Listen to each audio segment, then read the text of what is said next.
اب اسی وقت میں اٹھ کے کھانا تناول فرمانے کا، تسحروا فإن فی السحور برکہ، ساری کیا کرو، اس کے اندر برکت ہے۔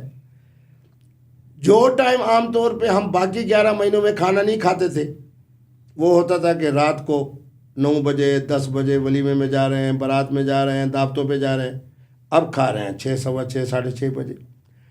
دوپہر کے اندر ہم ٹکا کے کھانا کھاتے تھے بر صغیر والے، اب منہ بند ہے۔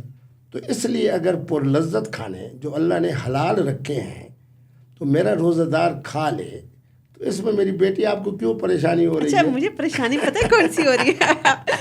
پریشانی مجھے یہاں پر یہ ہو رہی ہے کہ ہم لوگ رمضان کے اندر جو ہے وہ بسیار خوری اس کا نیکسٹ لیول تک پہنچ جاتے ہیں، اور اس کے بعد ہم لوگ اس قابل بھی نہیں رہتے کہ رمضان کے حوالے سے ہماری باڈی چست نہیں نہ رہتی، توانا نہیں رہتی، ساتھ میں ہم آئلی فوڈ سارا کا سارا لے رہے ہوتے ہیں۔ ہمارے یہاں ایسا ٹرینڈ بن گیا، ایسی روایت بن گئی ہے کہ ہم بازاری مسالے دار کھانوں کے اوپر اتنا ریلائی کر رہے ہوتے ہیں، اور جب اس کی ہم اوور ڈوز لے لیتے ہیں ہماری باڈی جو ہے چست توانا نہیں رہتی، ایون ہمارا مائنڈ کام نہیں کر رہا ہوتا، تو ہم لوگ جو ہے وہ نہ تو عبادتیں کر رہے ہوتے ہیں، ہم صرف سونے کے اوپر اور کھانے کے اوپر فوکس کر رہے ہوتے ہیں۔ تو is it Ramzan all about this?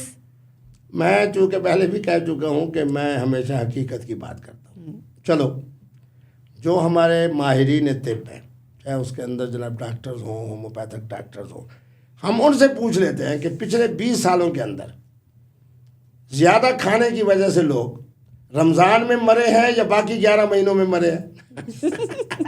اچھا، ایک بات دوسری جس طرح آپ نے اشارہ کیا نا، وہ یہ ہے کہ ہمیں ماہ رمضان میں 3 کام کرنے ہیں۔ یہ مفتی عبدالقوی کی خوبی ہے کہ ہر چیز کو میں 1 2 3 4 باتیں کہہ کے سمجھنے کے لیے اس کو ذرا مختصر کر دیتا ہوں، لوگوں کے لیے آسانی پیدا ہوتی ہے۔ شہر رمضان الذی انزل فیہ القرآن، سورۃ بقرہ قرآن شریف کا 2 پارہ، کہ رمضان کا مہینہ ہو اور اس کے ساتھ قرآن کے ساتھ جوڑ اللہ نے اس طرح پیدا کر دیا ہے کہ میرے نبی رحمت کی خدمت میں جناب جبرائیل آتے تھے۔ یہ میرے نبی رحمت کی سنت ہے، اور جبرائیل کی ایک صحابہ نہیں، کئی 70 71 صحابہ ہیں جن کی یہ حدیث مبارک میں نے کتب حدیث میں لکھی۔ پہلے دن سے آتے تھے آخری دن تک، نماز عصر کے بعد آتے تھے۔ صحابہ کہتے ہیں کہ ہم نے دیکھتے تھے کہ پتہ نہیں یہ کون سی شخصیت ہے جو ہمارے مکے میں تو نہیں ہے، مدینے میں تو نہیں ہے۔ قرآن مجید کی تلاوت حضور کرتے، جبرائیل سنتا اور صحابہ سنتے، پھر جبرائیل تلاوت کرتے، حضور بھی سنتے، صحابہ بھی سنتے۔ اس کو ہمارے ہاں کہتے ہیں دور۔ دوسری سنت اللہ رب العالمین نے، میں بڑا بہترین ایک جملہ کہہ رہا ہوں، مجھ سے لوگ پوچھتے ہیں کہ جی آپ نماز تراویح کیوں پڑھتے ہیں؟ میں نے کہا اس لیے پڑھتا ہوں کہ میرے داد سیدنا علی پاک کی سنت ہے۔ یہ میں بڑی اونچی بات کر گیا ہوں، کیونکہ آپ کا یہ چینل جو ہے یہ امت کو جوڑنے کے لیے ہے۔ بالکل۔ سیدنا علی پاک کے زمانے کے اندر 5 مرتبہ ماہ رمضان آیا، آپ کوفہ میں ہیں، امیر المومنین ہیں، خلیفۃ المسلمین ہیں، 4000 صحابہ آپ کی مسجد میں حاضری دیتے تھے، چونکہ اس وقت مرکز کوفہ تھا۔ 11,000 کے قریب تابعین ہیں جنہوں نے سیدنا علی کے چہرہ انور کی زیارت کی۔ طالب علمانہ بات کر رہا ہوں، جوڑنے والی۔ 5 مرتبہ ماہ رمضان آیا، ہر رمضان میں الحمد سے لے کے والناس تک میرے علی نے، میرے دادے نے 20 رکعت نماز تراویح کے اندر قرآن امت کو سنایا۔ 4000 صحابہ کو بھی سنایا، 11,000 تابعین کو بھی سنایا، اپنے بیٹے امام حسن پاک کو بھی سنایا، اپنے بیٹے حسین پاک کو بھی سنایا۔ پھر سیدنا امام حسن پاک، ان کی بھی یہی سنت رہی ہر زمانے میں۔ بہرحال معنی یہ ہے کہ پہلے نمبر پہ ہم نے کام کرنا ہے قرآن مجید کی کثرت سے تلاوت۔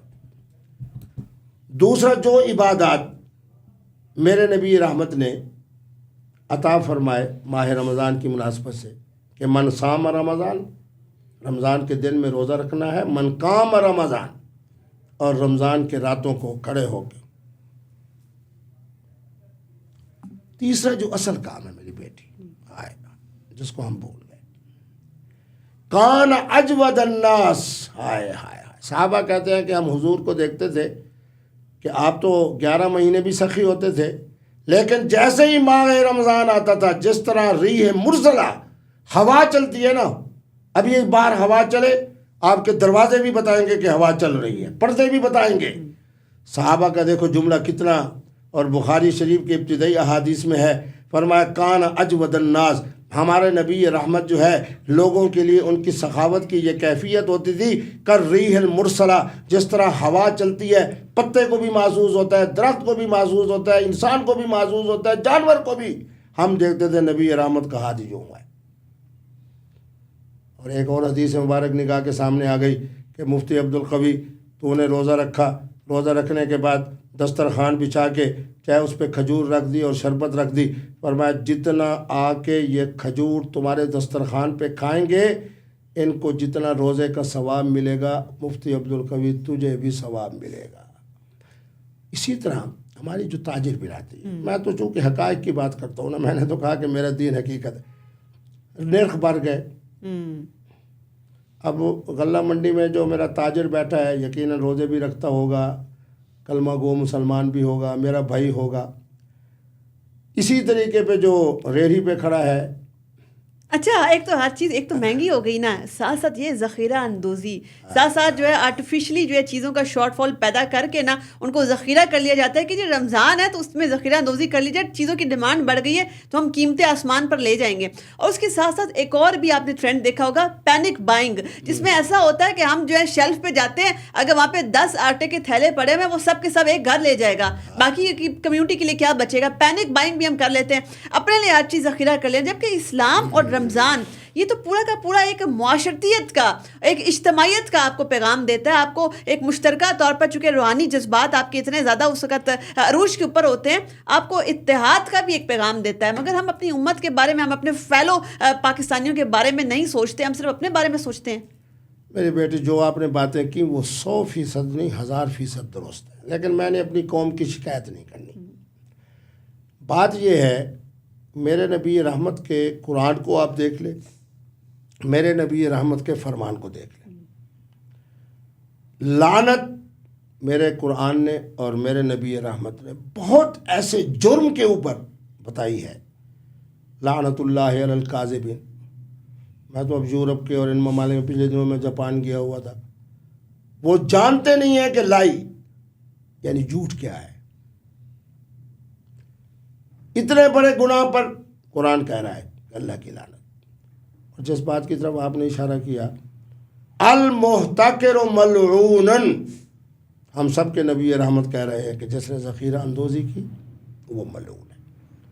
مجھے یقین ہے تمہارے اس پروگرام کی برکت سے کہ اس ماہ رمضان میں میرا کوئی تاجر ذخیرہ اندوزی نہیں کرے گا انشاءاللہ۔ ساتھ میں یہ بھی کہہ دیتا ہوں کہ میری قوم کو اللہ تبارک و تعالیٰ صبر، حوصلہ اور قناعت دے۔ اچھا، قناعت دے، صبر دے، بڑی اچھی آپ نے میسیجز دیے۔ اس کے علاوہ آپ نے بھی سخاوت کا بھی ذکر کیا کہ کس طریقے سے جو ہے وہ بہت زیادہ سخاوت کا بھی حضور پاک صلی اللہ علیہ وسلم جو ہے اس مہینے کے اندر، خاص طور پر رمضان کے اندر جو ہے وہ نصیحت کرتے تھے، تلقین کرتے تھے۔ تو ابھی ہم نے یہ بھی دیکھا کہ دو کہ ہمیں بڑے بڑے دسترخوان بھی نظر آتے ہیں جس کے اوپر جو ہے مستحق افراد بیٹھے ہوئے ہوتے ہیں، اور ان کے بڑے بڑے اجتماعی دسترخوان رمضان کے مہینے، بڑی اچھی ہمیں سخاوت کا مظاہرہ نظر آتا ہے۔ مگر رمضان کی اس روحانی فضا کا فائدہ کچھ پیشہ ور گداوگر وہ بھی اٹھاتے ہیں۔ ایک منظم مافیا ایکٹیویٹ ہو جاتا ہے۔ یہ منظم مافیا جو ہے آپ کو سڑکوں کے اوپر، چوک چوراہوں کے اوپر کہیں بھی جو ہے سانس بھی نہیں لینے دے گا، یہ گھروں کی بیلیں بجائے گا، روزہ داروں کو تنگ کرے گا۔ یہ والا مافیا جو ہے اتنا آرگنائزڈ ہوگا، اتنا منظم ہوگا، ان کے کارندے آپ کو ہر جگہ مل جائیں گے، بلکہ جہاں پر شاید جنات و شیاطین نہیں پہنچ سکتے وہاں بھی یہ لوگ پہنچ جاتے ہیں۔ میری بیٹی بات یہ ہے، جب آپ گفتگو کرتی ہو نا، میں آپ کو اس لیے سلام پیش کرتا ہوں، جب میں نے آتے ہوئے آپ کی پیشانی دیکھی تو میں نے کہا تھا کہ میں یہ باتیں بتاؤں گا، اس کے اندر آپ کی یہ بات بھی ہے۔ ایک تو آپ جو بات کرتی ہو بڑے مثبت انداز میں، یہ آپ کے اندر اللہ نے صلاحیت رکھی۔ اردو ادب کے حوالے سے تمہارا ہر جملہ مجھے بڑا مزہ دیتا ہے کہ روانی کے ساتھ بھی بولتی ہو اور صحیح جملے بولتی ہو۔ تیسرا یہ ہے کہ تمہاری نگاہ ان تمام ہماری معاملات میں، خرابیاں میں نہیں کہتا ہوں، مثبت معاملات پر ہوتی ہے جو تم بتا رہی ہو۔ دیکھیں بات یہ ہے کہ میں صرف ایک جملہ کہتا ہوں، ہمارے بزرگ کہا کرتے تھے، خاص طور پہ اہل چشت اور اہل بہشت، وہ فرماتے تھے کہ جب آدمی مانگتا ہے نا اس وقت منہ انسان کا ٹیڑھا ہوتا ہے، اور فرمایا دوسرا، اللہ معاف فرمائے، جو نزع اور موت کا وقت ہوتا ہے۔ اب ان کی یہ تشبیہ دینا کہ ایک موت کے وقت، ایک مانگنے کے وقت، تو میرا خیال یہ ہے کہ گداگری یہ خود اتنا بڑا عذاب ہے کہ ان بیچاروں کے لیے اوپر ہم نے اب کیا گفتگو کرنی ہے. ہم ان کے لیے دعا تو کر سکتے ہیں کہ اے اللہ ہمارے ملک میں گداگری کا خاتمہ کر، اے اللہ ان گداگروں کو عقل عطا فرما، ان کو ہدایت عطا فرما. یہ مانگنا دے جا رہا ہے خدا اللہ تیرا بوٹا لائے گا، یہ موت کی طرح ذلت ہے. موت کی طرح آدمی جب جاتا ہے تو بے بسی کی کیفیت میں جاتا ہے. اس سے زیادہ ان بیچاروں کے لیے بے بسی کیا ہے کہ گاڑی ٹی ٹی ٹی ٹی اس کو شیشے کو. مفتی صاحب میں جب ان کو دیکھتا ہوں میں کہتا ہوں یار تمہارے ابھی تعلیم کا زمانہ ہے. تو مفتی عبدالقوی کہ آ جاؤ، میں دینی مدارس بورڈ کا چیئرمین ہوں، 3 ٹائم کھانا بھی ملے گا، کپڑا بھی ملے گا، صابن بھی ملے گا. یہ تمہارے پڑھنے کا زمانہ ہے یا مانگنے کا؟ لیکن وہی آپ کہہ رہی ہو کہ پیچھے ایک مافیا ہے جس نے ان خواتین کو بھی لگایا، بچوں کو بھی لگایا ہوا ہے، بچوں کو بھی کڈنیپڈ بچے. اور جو لوگ معذور نہیں ہوتے ان کو معذور جیسا انداز اختیار کر کے، اور کبھی کبھی پیدا کی جاتی ہیں وہ چیزیں ان کے اندر. تو بہرحال اس کے لیے ہم دعا کر سکتے ہیں کیونکہ یہ ذلت کا آخری یہ مقام ہے.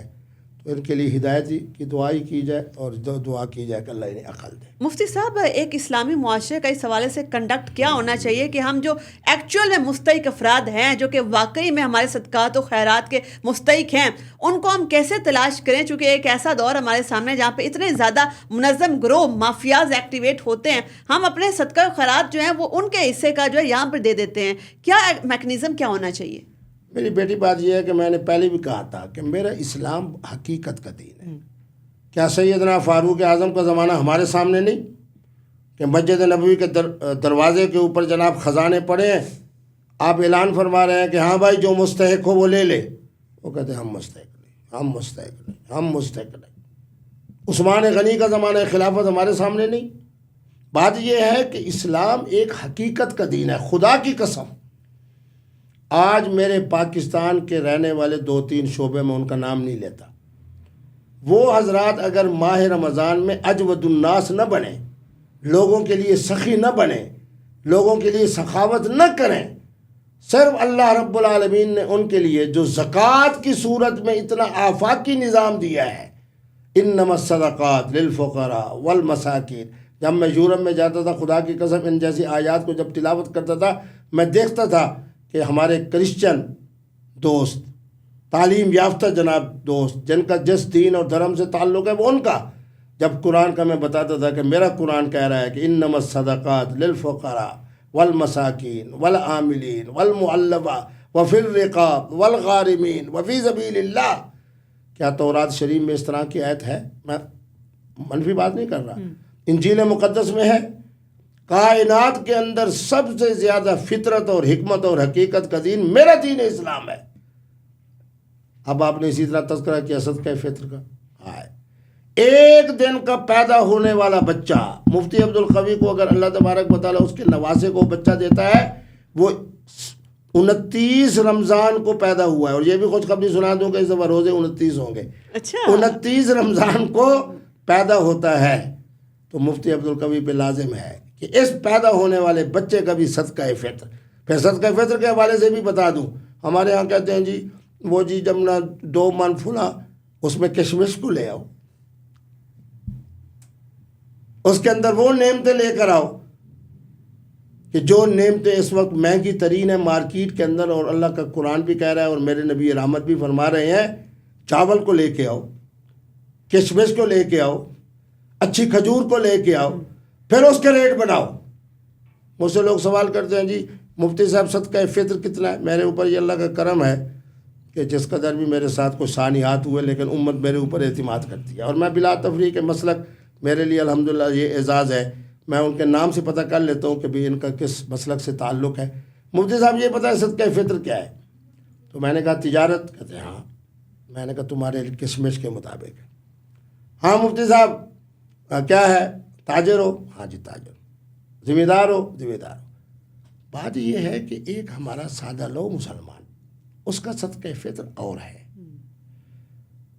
اب میاں نواز شریف صاحب کے لیے، میاں شہباز شریف صاحب کے لیے، عمران خان صاحب کے لیے، ہمارے جو چیف ہیں ماشاءاللہ حافظ بھی ہیں سید بھی ہیں، ان کے لیے اب وہی ہو صدقہ فطر جو صدقہ فطر جناب ایک عام دکاندار کے لیے ہے. یہ حضرات دیکھیں کہ کشمش ہو، کھجور ہو، اسی طریقے کے اوپر چاول ہو، مہنگی ترین جو چیز نرخ کے حوالے سے میرے پاکستان میں فروخت ہو رہی ہے، اس کے مطابق 4 کلو کے پیسے بڑھا کر. اچھا، بڑی خوبصورتی سے آپ نے بڑا کمپریہنسو بتا دیا کہ کیسا میکنزم جو ہے صدقہ و خیرات کا ہمارے دین نے آلریڈی ہمارے لیے وضع کیا ہوا ہے. تو اس کے ساتھ ہی جو ہے یہ والی نشست اختتام پذیر کرتے ہیں، چونکہ ہم لوگ یہ تمام کی تمام اکاؤنٹیبلٹی، احتساب، خود احتسابی کی باتیں اس لیے کر رہے ہیں چونکہ رمضان نے ہمیں یہ اپرچونٹی دی ہے کہ آپ معاشرتی رویوں کے اوپر نظر ثانی کریں، اپنے کنڈکٹ کے اوپر نظر ثانی کریں. اور یہ جو روحانی سکون ہمیں رمضان کی جو ہے رمضان کی سعادت کی وجہ سے ہمیں ملا ہے، ہمیں نصیب ہوا، اس سکون کے تحت جو ہے اب ہمارے پاس یہ سوچنے کا وقت ہے کہ کون کون سے معاشرتی رویے جو ہیں وہ ہماری تمام عبادتوں کو بھی ضائع کر رہے ہیں. ویسے تو مسلمان معاشرہ بھی ہماری جو ترقی نہیں ہو رہی، اس طریقے سے ہماری ڈیولپمنٹ نہیں ہو رہی، ہم دنیا آگے کا سفر کر رہی ہے، ہم جو ہے ابھی تک ہم ایک اسٹیگنیٹڈ سوسائٹی کے طور پر ہی جو ہے وہ ترویج اپنے آپ کو دے رہے ہیں. تو ایسے میں رمضان چونکہ ہمارے پاس ایک خود احتسابی کا موقع ہے، اور یہ تمام کی تمام باتیں جو ہیں صرف تنقید برائے تنقید نہیں ہیں، بلکہ ہم اس کے اندر جو ہے ایک اصلاح کا پہلو جو ہے وہ بھی اپنی آڈینس کے لیے دیکھنا چاہ رہے ہیں. اپنی میزبان سارا خان کو دیجیے اجازت. اللہ حافظ.